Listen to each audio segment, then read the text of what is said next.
our childhood that's so uncomfortable.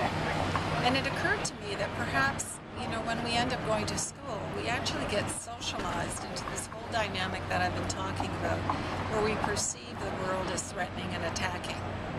And so this client was reminding me of how she was so scared in her upbringing and not feeling very good about her attachments to her parents and how loved she was.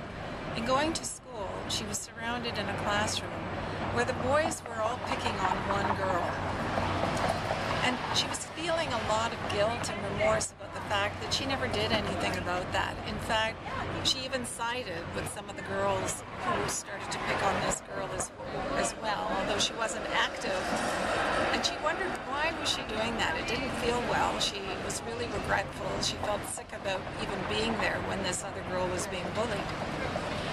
And it's interesting how we can see, even as young children, when we're feeling really insecure, we're always going to gravitate to where we think the power lies.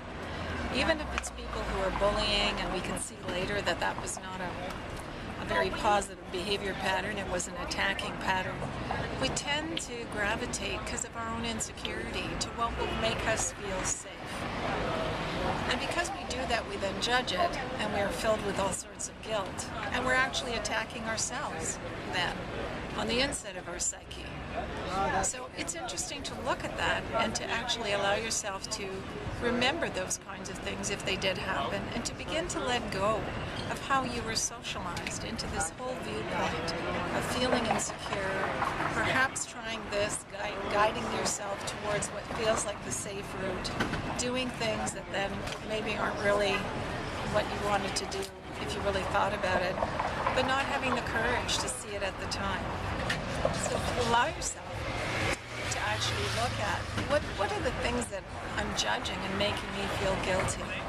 Could you just welcome that you were just doing what you needed to do at the time because you felt unsafe? Could you welcome the guilt? Could you welcome that as a feeling? And begin to really make that discernment here now in this moment where nothing is really happening and you're completely safe.